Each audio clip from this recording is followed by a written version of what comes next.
जेलम की तहसील सोहावा से तकरीबन 11 किलोमीटर का पहाड़ी सफर तय करने के बाद दमियक गांव के करीब शहाबुद्दीन गोरी का मज़ार है। शहाबुद्दीन गोरी का असल नाम मोहम्मद मईजुद्दीन इब्ने साम था।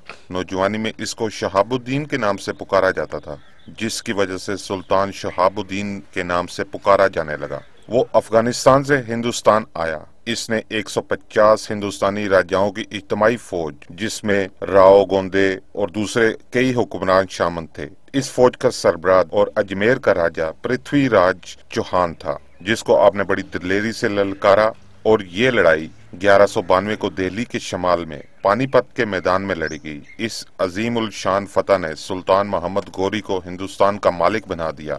सुल्तान ने हिंदुस्तान पर कुल 15 हमले किए। 13 हमलों में वो फातेह कहलाया और 32 साल इसने हिंदुस्तान पे हुक्मरानी की। 15 मार्च 1206 को लाहौर और पिंडी की जरनैली सड़क के एक नवाही बस्ती में इशा के नमाज के दौरान धोखे और साजिश से अपने ही खेमे में शहीद कर दिया गया। ये इसी शहीद सुल्तान मोहम्मद गोरी फातेह हिंदुस्तान और बानी मुस्लिम सुल्तनत की जायज शहादत है। ये मज़ार डॉक्टर अब्दुल कदीर खान ने भारत के एटमी मिसाइल प्रोग्राम पृथ्वी मिसाइल का मुंह तोड़ जवाब गोरी मिसाइल से देने के बाद तामीर करवाया, लेकिन अफसोस के आज इस मज़ार का कोई पुरसाने हाल नहीं। दुख होया पहली बारी आया तो बहुत दुख होया तक के सारा काम जाया होया पिया।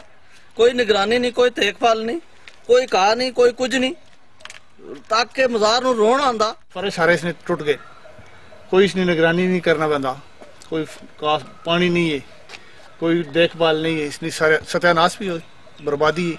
मज़ार टूट फूट का शिकार हो रहा है। अरसा दराज से मरम्मत न होने से मज़ार खंडर का समा पेश कर रहा है। फातेह हिंद शहाबुद्दीन गोरी का मज़ार ये 1995 में बनाया गया था, जिसे डॉक्टर अब्दुल कदीर खान ने बनाया था और उन्हीं के नाम से गोरी मिसाइल फायर किया गया था। आज ये मज़ार अदम तवज्जो की वजह से जगह जगह से टूट फूट का शिकार है। हुकूमत को चाहिए इस पे फौरी तवज्जो दें। राजा वक्कार, आज न्यूज़, जेहलम।